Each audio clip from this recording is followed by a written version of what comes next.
Well, hello everybody. Just let me know if the sound is okay. Just type in the chat box if you don't mind. Sound good? Yeah? Okay, fine. Well, hello to everybody. I wasn't sure that I was going to be here this week, but here I am. I also had mentioned last week that I would be giving a talk on the coming year, which begins from the Jewish New Year, which is in about just over 3 weeks, almost 4 weeks. But I'm not ready yet, so that'll have to wait till either next week or the week after, whatever we'll see. In any event, what I did decide to do, however, is something which is particularly relevant to this month's character. Each month in the Hebrew calendar has a particular character. And the character of this particular month, the month that we're in now, which is called the month of Elul, is the character of it is what is called in Hebrew cheshbon hanefesh, to sort of take a step back and look over everything and see what needs changing, what needs improving, and essentially what needs recalibrating. Let me just start off with a little story, something that happened in my own house today. Someone just popped in for a few minutes, a client of mine actually, and I usually get clients downstairs in my basement, but being that I'm still painting, as you could probably see from the mess, let me just get the stop share going over here. So being that it is just 1 second. Yeah, well, I usually get people in the basement, but at the moment I got people in. Had to come into the house because we're still busy with painting and so on and so forth. So now, why am I telling you all this? Is not that important, but the reason is that this lady said that she just looked around the house and she said, my wife is such an excellent decorator. She makes the place look so welcoming and comforting and so on and so forth. And that is true. She does. She's very good at that. But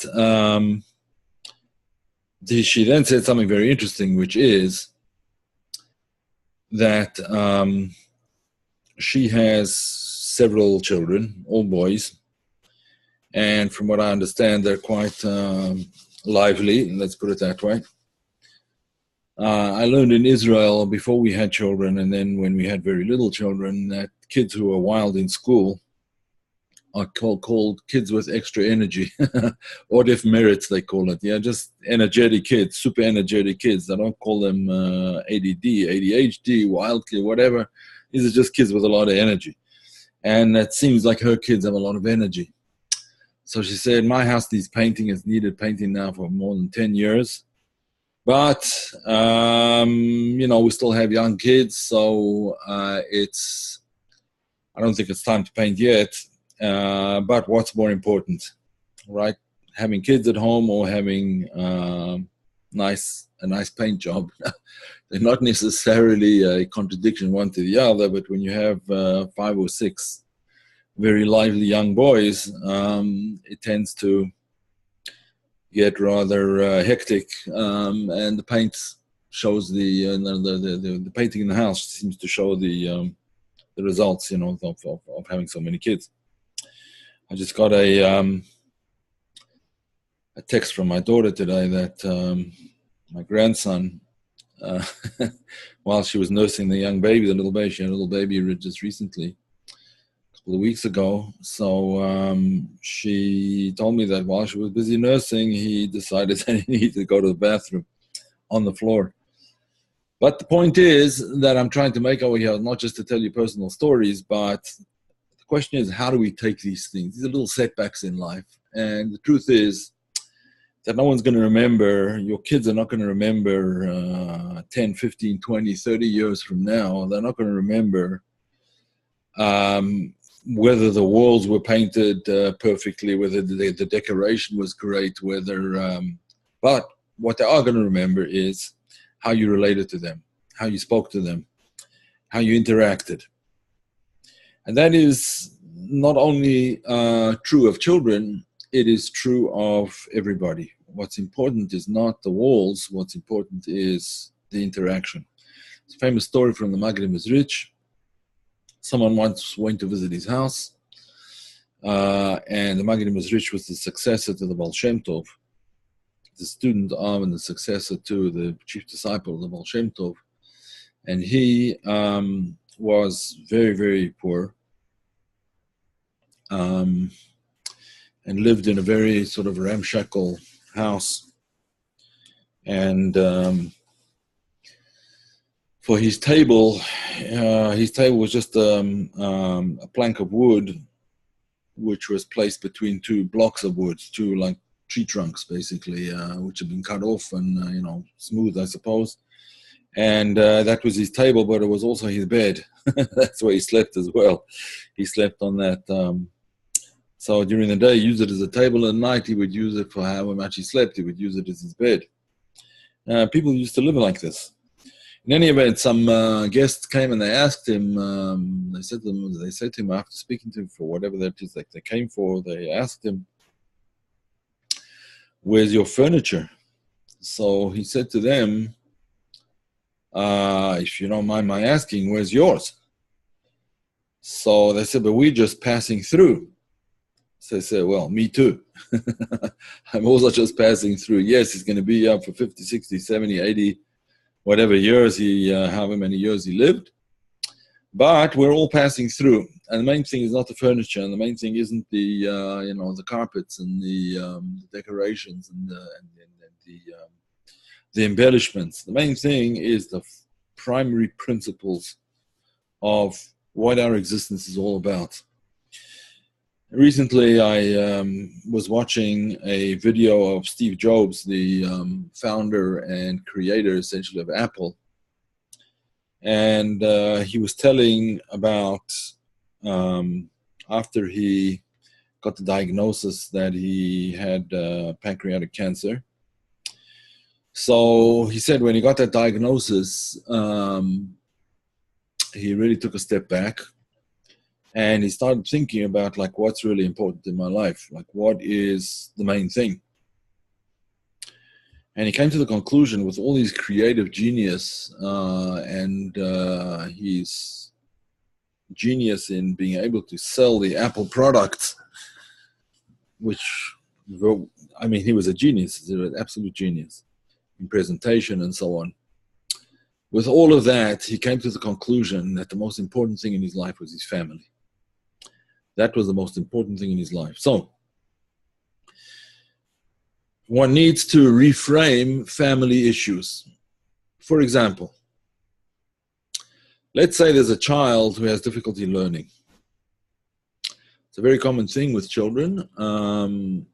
Teachers very often teach to a certain section of the class, either to the middle of the class or to the upper part of the class, and they don't teach all the kids equally, and they don't teach things that really need to be taught. In other words, one of the things that needs to be taught is how to learn. And it's not the same. How to learn is not the same for everybody. Some people learn very well in an audio fashion, and some learn only in a visual fashion.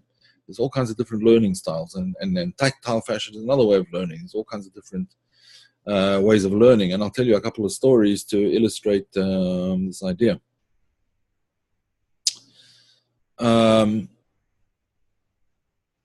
There's a story told about a young boy. He told the story himself, who one day in school was given a note by his teacher, and his teacher admonished him very sternly not to open the note, but to give it straight to his mother. So the boy was very obedient. He went home and he gave the note to his mother. And his mother looked a little bit stunned when she was reading the letter.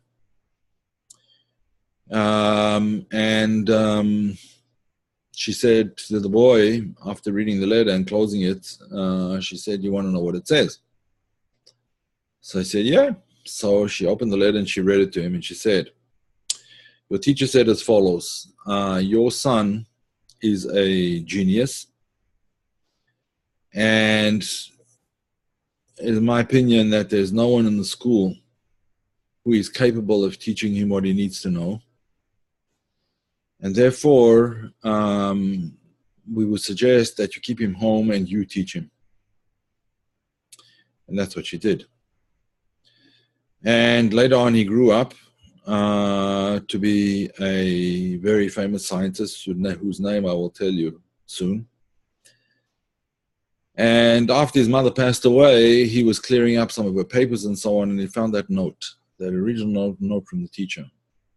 He opened the note and he read it, but to his surprise, to his shock really, the note said something completely different. The note says that your son is mentally impaired, and he's not capable of following a class. Therefore, we do not want him any longer in the school. He is now officially expelled from the school.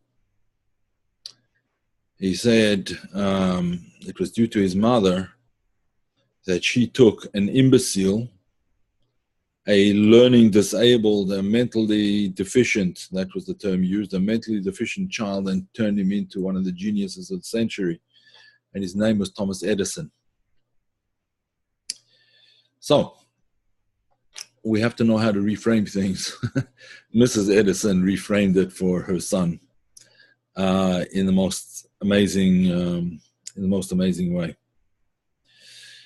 There is another story also about a pretty famous person. I'm trying to remember the name. I hope I'm remembering the name correctly. I will tell you the name afterwards again. This is about a young girl who simply could not. She had ADD apparently, ADHD. She couldn't sit still in school. And the teachers kept on sending her home, saying, she keeps on disturbing the classroom. She just absolutely can't sit still. And, this was before anybody knew that they could have ADD or ADHD. They just thought that the kids were, had pins and needles in their, they were sitting on pins and needles. So therefore, they couldn't sit still and they couldn't learn anything. So the mother of this girl took her to a psychiatrist. The psychiatrist first spoke to the mother, and then he spoke privately to the girl. What transpired in that conversation, we don't exactly know, but he said to the mother, he called the mother in afterwards, and he said to her, "I need to speak to you privately, and I'm going to leave your daughter here." And he turned to the girl, and he said to the girl, "Can we just leave you in the office? I'll put on some music for you just to keep you company in the meanwhile, and we'll be back in a few minutes. Is that okay?" The girl says, "Yeah, sure." Anyway, he puts on the radio, his music, and he puts on the music, and he takes the mother of the girl out of the room, and he takes her into a side room, a room right adjacent to his office. Unbeknownst to the girl, there was a mirror, a one-way mirror in the, what's it called, a two-way mirror, whatever it was. The mirror, what she thought was a mirror, was in fact a glass window that she could be observed from the room adjacent to the room that she was in.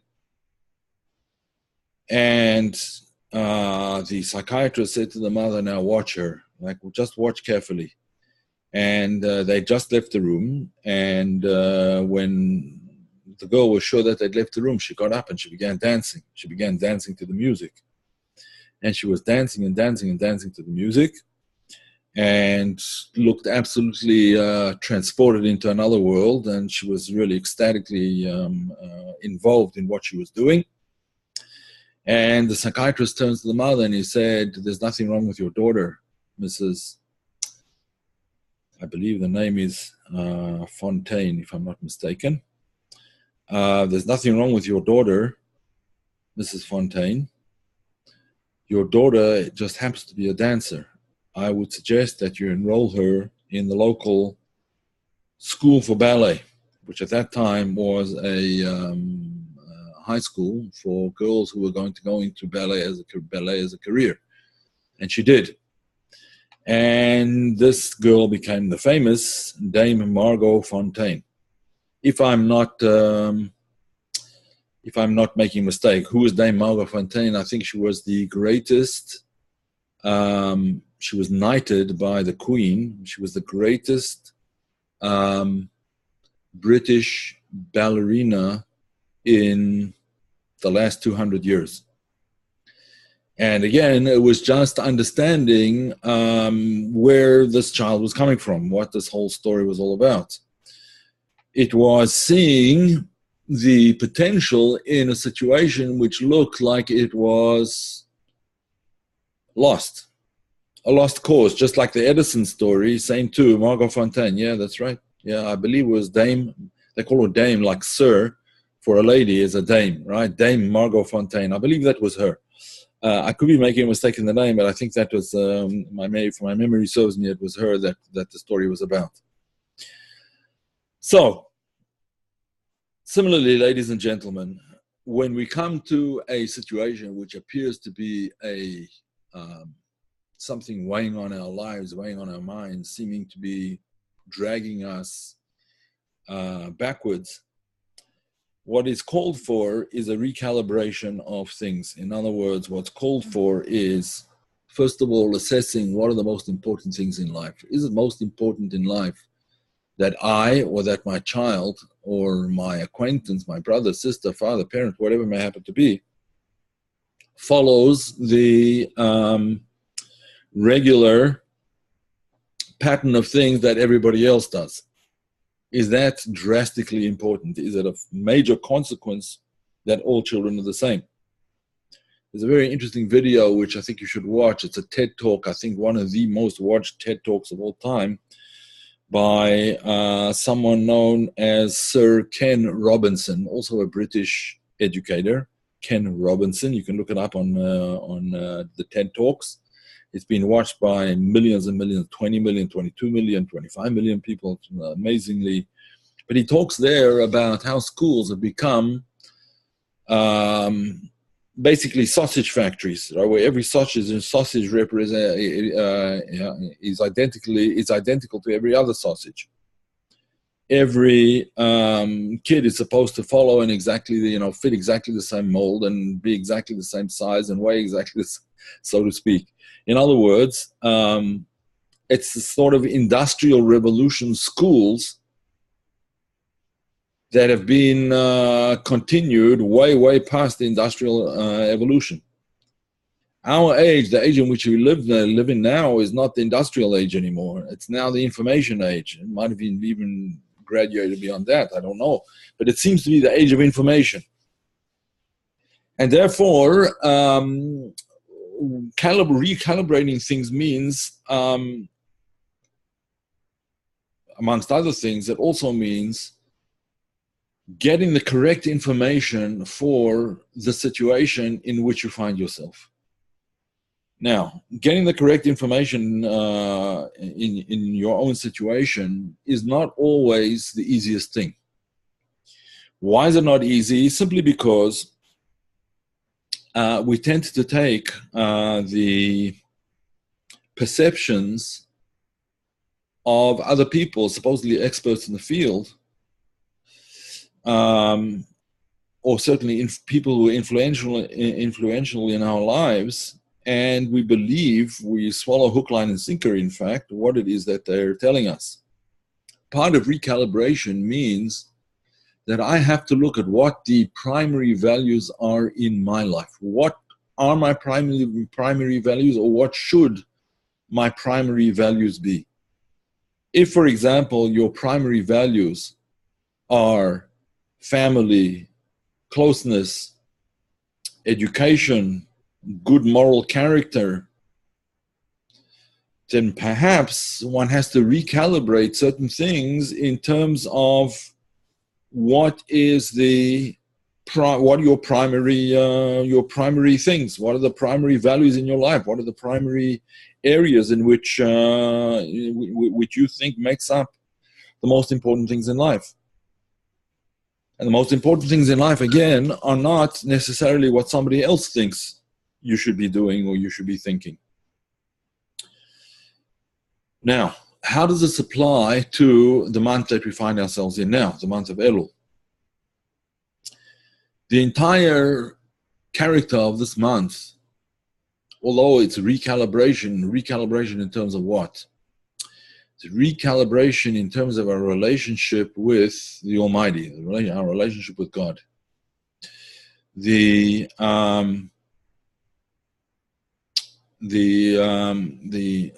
Hasidic texts in particular say the following. I'm going to share with you a whiteboard for a minute that I can show you. Can everyone see? Okay, so actually I'm not going to do it like that. I'm going to do it with a drawing thing, because those, all right, here we go. Still seems to be the same thing. All right, never mind. I'll just use text. All right. I'm going to write in Hebrew first, and then I will write in English. Okay, so the month is the month of Elul. The month of Elul. And it does not want to change over to Hebrew. 1 second. Okay, here we go. The month of Elul.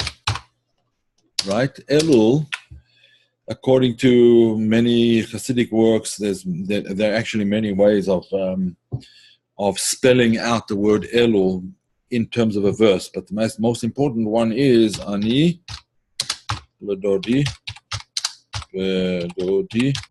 Li. So if you take the initial letters, now I know many of you here are not familiar with Hebrew, but don't worry about that for now. Oh, why did I do that? All right. What I want to do here is I wanted to highlight, but it's not going to work, so I'll just go draw. This letter here. Oh, I don't know how this works here. All right, never mind. Just let me spotlight here. Right? The Aleph, that's an Aleph. Lamed, Vav, and there's another Vadodi Li. I don't know what happened to the Li. It sort of disappeared. So I don't like using this feature. It doesn't work in Hebrew. Anyway, it spells the word Elul. Aleph, Lamed, Vav, Lamed. Ani lo dodi Vadodi Li. Yeah, which means, let me just transliterate that into English. Ani le do di ve do di li. Ani ve do di li. Right? I am to my beloved, and my beloved is to me. It's talking about God. It's not talking about a lover. Yeah? Ani le dodi. I am dedicated. Oh man, I just messed it up. That's supposed to be an O. Ani le dodi v'dodi li. You're right. I am to my beloved, and my beloved is to me. In other words, my beloved God reflects the face that I show. The face that I show in the water or in the mirror is the face that's reflected back to me, so to speak. In other words, the seeking out of godliness that I do within myself is reflected above. The response will be commensurate with the effort into which I put into the search. If my search is half-hearted, then the response will be half-hearted. If my research is a deep and thorough and soul-searching search for what is my relationship with the Almighty, then the response will be likewise a deep searching and transformative relationship with the Almighty. The main thing is to do the search, the soul searching, in a positive fashion, not to do it in a way of coming down on yourself and being harsh with yourself and so on. Instead of looking at the bad things of the past, look for the good qualities and the good potential in the present and the future, and let's focus on that. In other words, there's a modern branch of psychology. It's not only psychology, but it's actually used in business as well. And in various other walks of life. In fact, I like to use it in all my counseling practices, which this method is called solution-focused therapy, right? Or solution-focused, in business, it would be solution-focused business solutions, or solution-focused advice giving. Instead of looking at what the problems are, let's look at what the solutions might be. It might need some brainstorming, and usually a client and a practitioner, let's say a doctor or a practitioner or an expert, work together on a solution. It's not that let's say the practitioner or the expert or the Kabbalist, whatever, gives you the solution. The solution is something that you have to work on together to try and figure out, like, what are the best solutions, what are the best ways of going forward. It's a collaborative effort, in other words. But it's definitely solution-focused and not problem-focused. In the story of Dame Margot Fonteyn, the psychiatrist didn't try and solve the problem of the girl being overly energetic and having to move all the time in order to be able to learn anything. He could have given her some kind of drug to slow her down, or to completely turn her into more or less a vegetable. And that would have left her sitting in class, very obedient and very quiet and still, but not very responsive to her inner needs. He could have done that, but he didn't do that. What he did was he searched for the solution. Since she's a girl with energy, send her to a ballet school rather than simply try and educate her in, I don't know, mathematics, geography. She might have learned those subjects as well, I don't know. But she learned them with the ability to translate her inner drives into beautiful ballet. Same thing with Thomas Edison. His mother could have said, well, let's, take him to a school for retarded children, for children with learning disabilities. I think it's not PC to say retarded anymore, but that's, that's the way this child was viewed. And she could have certainly done that, but she obviously didn't. And she decided to take it in her own hands, and teach the child according to his way. There's a verse that says like that: teach the child according to his way. Verse in Mishnah, in Proverbs. Teach the child according to his way, according to the way that child can be taught. The same thing applies to ourselves when we are, as you can imagine, I'm at the beginning of the school season when I start teaching and things like that. So these are the things that are running through my mind, and that's why I'm using these kinds of examples. But the same thing applies to ourselves as well. Yes, we had failures in the past. Everyone does. We're all human. It's not possible to do things in a perfect way. A machine maybe can do things perfectly for a machine. But we're not machines. We're human beings. We're human beings with feelings and with foibles and with etc. And if we were machines and produced on an assembly line, what a boring world it would be. The point is not to have a boring world, but the point is to have a world which is vibrant and which changes, and which everybody has a different niche that they can contribute to in ways that nobody else can. Otherwise, you wouldn't be you. So therefore, when making this cheshbon hanefesh, or making this soul calculation, the soul accounting, at the end of the year we make our accounting and make sure that we've planned out properly for the next year, or that we're in the middle of planning out properly for the next year or next couple of years or 10 years or whatever it is, a 5-year plan, 10-year plan, whatever it may happen to be. So the thing to do is to look for solutions to the faults and foibles and shortcomings that we see in ourselves. Let's say a person has shortcomings in, I don't know, let's say, for example, a person watches too much television, right? Now, there may be good reasons for watching television. There may be, you need to relax when you come home or whatever it is, that kind of thing. But let's just say, for example, a person watches too much television. How can you restructure that? Well, some of the television you could watch, if one makes a rule for oneself that 50% of the television that I watch has to be educational. Now, when I say educational, it doesn't mean to say that you have to learn, I don't know, computer programming or something like that, or you have to learn calculus necessarily. You can do that too. There's plenty of courses that will teach that kind of thing.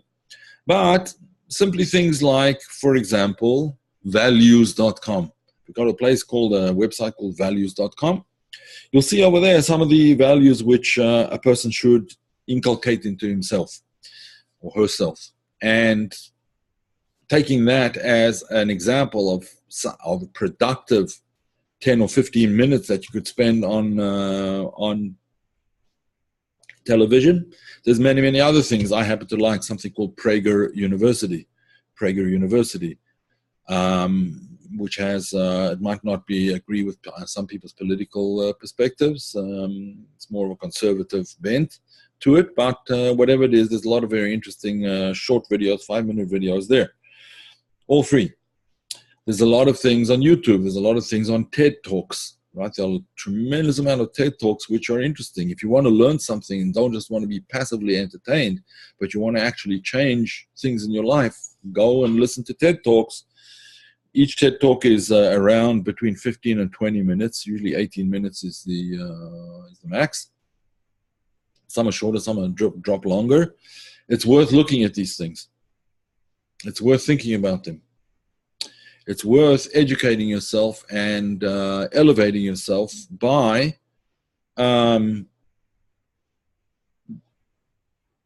getting things by watching things which are educational rather than simply entertaining. Doesn't mean you shouldn't entertain yourself at all, but decide on the percentage of the time that you have to spend educating yourself in very pleasant ways, I might add, and do that. So that's a step forward, and that is a solution to a problem. There may be many other problems if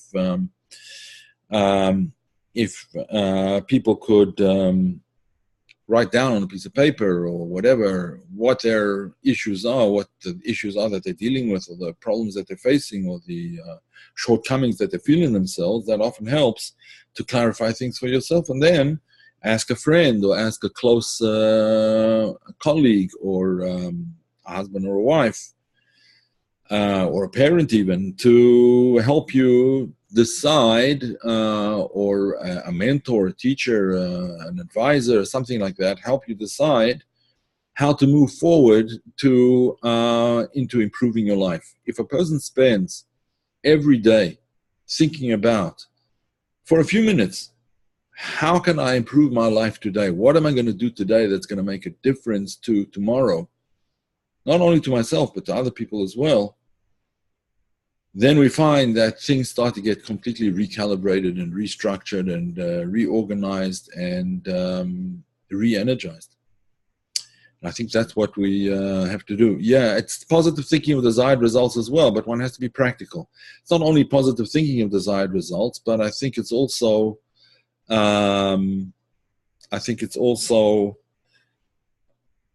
opening oneself up to possibilities that one didn't think about before.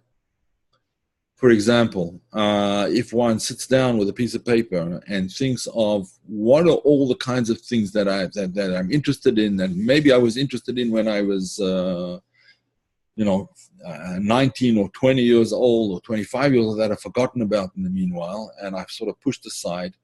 And let me start to educate myself in those things, or let me start to think more about those things, think in those ways.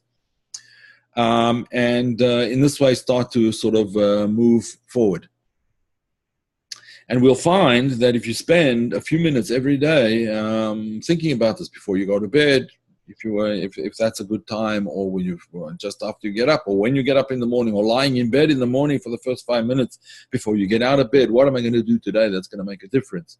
It's going to make a difference to my future. How am I going to approach this day with joy and with a positive attitude, and so on and so forth, and therefore move forward. Let me just read some of the comments here. Second and third grade.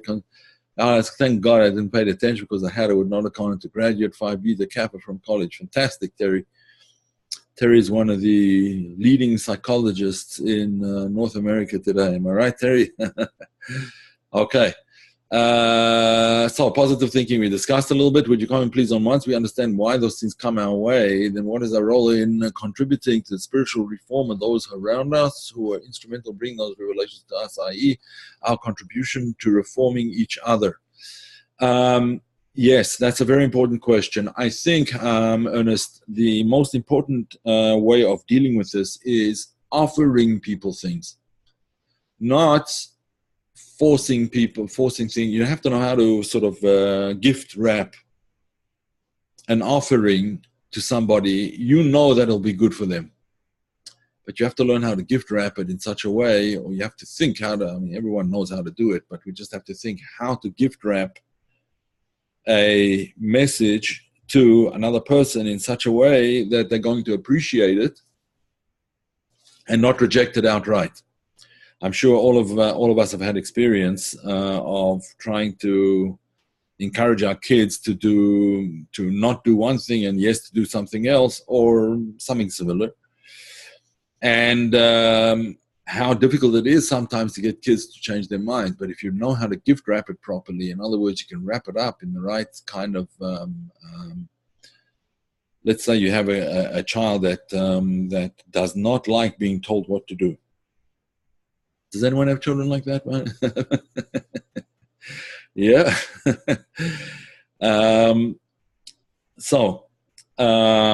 Netanyahu should watch my classes. Oh, okay. Why don't you tell him? Yes, I think we all have kids like that do not like to be told what to do. So with such a child, instead of telling them, I think you should do this, or even worse, this is what you have to do, you must do such and such. Discuss with the child, I wonder what would happen if, or what do you think about, etc., etc. Now, of course, it depends on the age of the child. If you're talking about a 3-year-old, obviously that's not going to work so well. But if you're talking about a teen, I think a teen would sort of more appreciate the second approach. Now, yep. Yes, true. Serve the truth on a plate with a little serving of kindness on the side. Yeah, and maybe a little gravy. The gravy should be kindness, right? Not just a side dish. It should be the laced through and through the main dish also, right? Okay, so what does all of this have to do with Kabbalah? Well, really, what it has to do with Kabbalah is essentially balancing the Sfirot, balancing the Sfirot in such a way that, let's say a person is prone to anger, for example. How can you bring that person back into balance you can help to bring that person back into balance by emphasizing the kindness side of things, the other side of the spectrum of the Sfirot. In other words, if there's harshness on one side, so there's super kindness on the other, and how do you bring the person to be kinder to themselves? Because very often that anger is anger at oneself. It's not anger at somebody. It just bursts out at somebody else. It's really anger with oneself. It's a result of not accepting one's situation in life, not accepting oneself, not accepting the responsibility of changing oneself, changing one's situation, etc. Okay. Then it says, I've worked with people to give them a second chance. Most of the time, they need a little more nurturing or a little extra time. When you give more chances, they shine in whatever they choose to do. Yeah, right, exactly. Right. Prayer helps. Yeah, prayer definitely helps. There's no question about it. But there are ways of doing things which actually involve the other person more. In other words, let's take the example that we said earlier of someone who gets angry. I'll give you a classic example. This is a classic example from the Bible. It's a biblical example. Nathan Hanavi, Nathan the prophet, went to King David. And he told King David a little story. I think I mentioned this in a previous class not long ago. He told King David a story about a man who had one sheep, and the man who had many sheep, and the man who had many sheep stole the one sheep from the person who had only one. Right away, he stole his one sheep. What should be the verdict? So King David immediately said, well, guilty. If you only had one sheep and he took it, then he's guilty and he should be punished for it. So Nathan the prophet said to David, well, you're that person. He was talking about taking away Bathsheba, David's wife, his 18th wife, I believe, from Uriah the Hittite. He took Bathsheba away, even though, if the truth be told, the way the Kabbalists explain it, Bathsheba was intended for David from the beginning of creation. She was his soulmate. Bathsheba was the soulmate of King David. However, the way in which he took Bathsheba away from Uriah was inappropriate, especially for a king. And as soon as he told David that, David recognized the truth. And he was very contrite. In fact, the son that was born from that relationship, the first son that was born from that relationship, passed away. And David felt that this was sort of his punishment. Not sort of, it was. But you could put it to a person in the same kind of way. You could tell a story about somebody else. You don't have to even point out the meaning of the story, the bottom line of the story. One can just tell the story and get the person to figure it out for himself without letting him know that you're really talking about him. The Baal Shem Tov used to do this. And many of the Hasidic masters would do the same thing. They would tell a story about somebody or about some situation that impacted directly the person who was coming to ask for their advice. Very often they would tell the story before their advice was asked. and therefore, when the person heard the story, he or she understood that, it's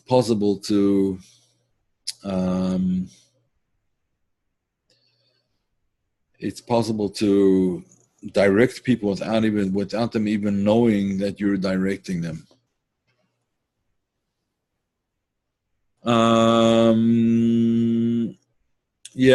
Someone pointed out, I don't know if he wants me to say it, he sent it to me privately, so I'm not going to say who it was, but yes, the truth is that Uriah had given a divorce to his wife. Uriah was the husband of Bathsheba. So he had given her a divorce because that was the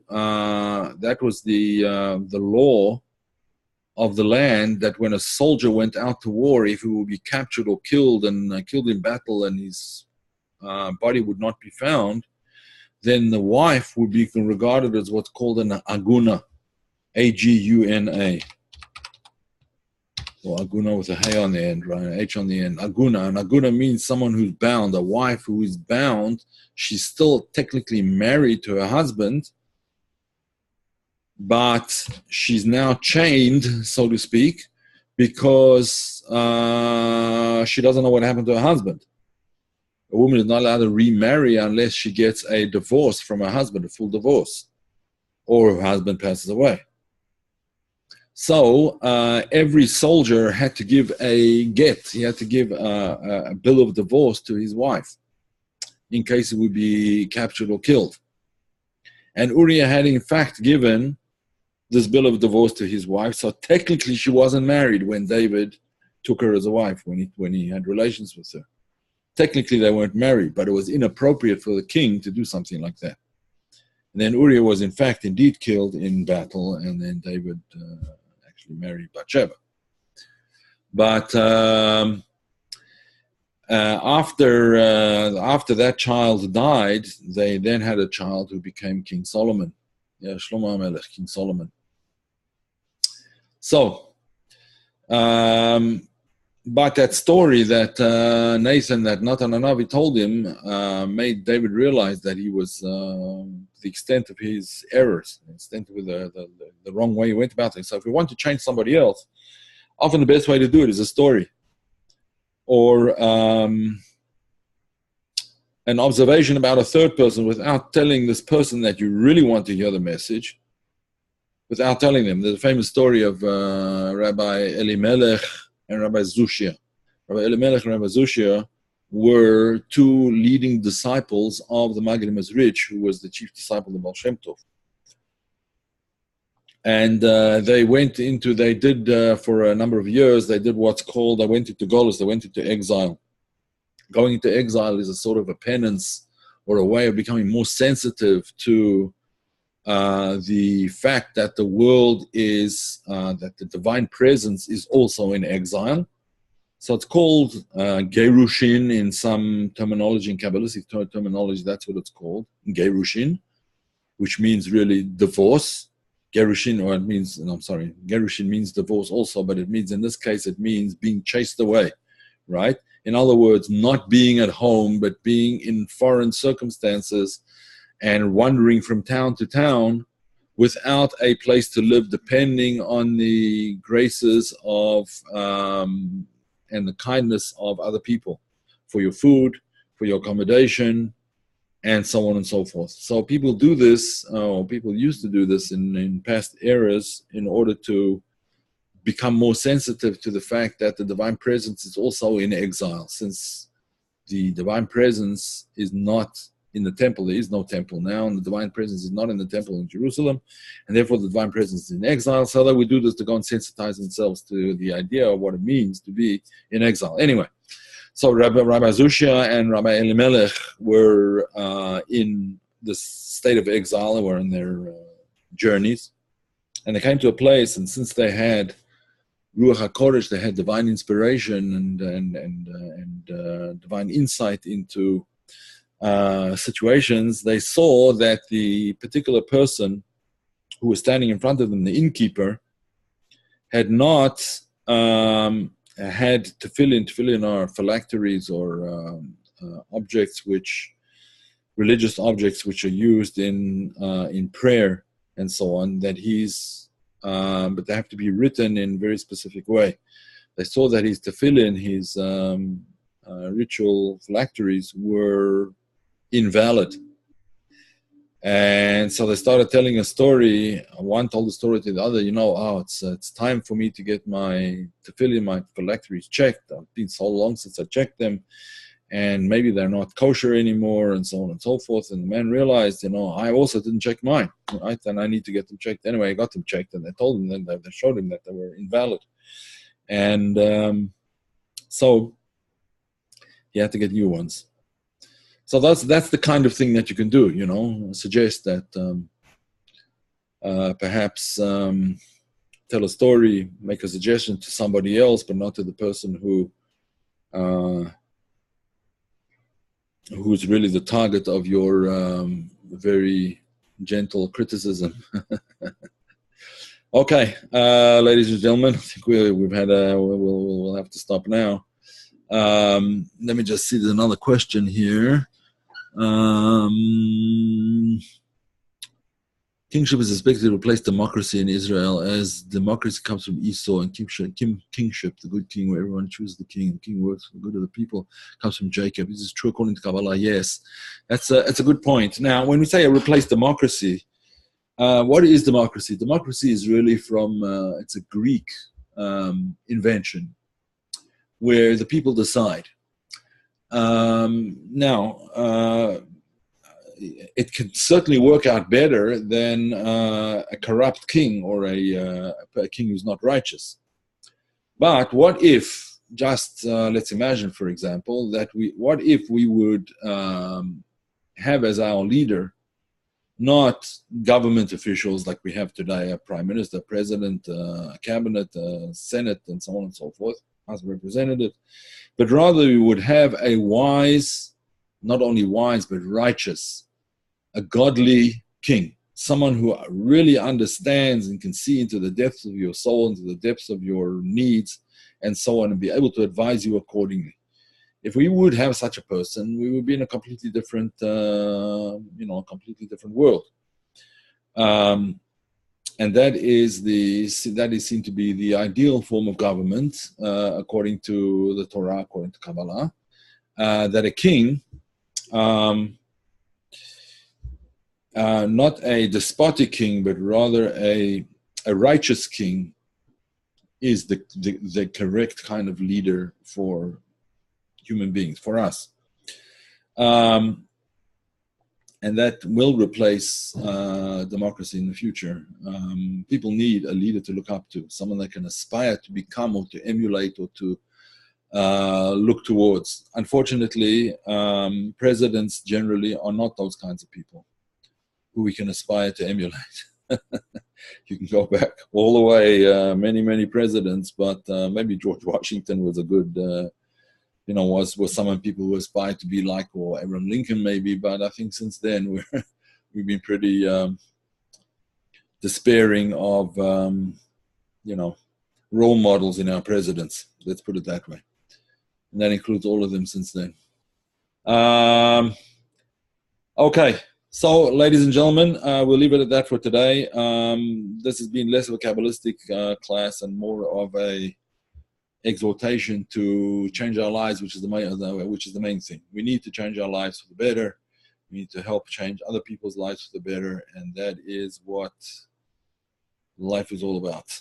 Okay, so we'll stop here, and we will continue hopefully next week. Again, I may not be here next week, but I will be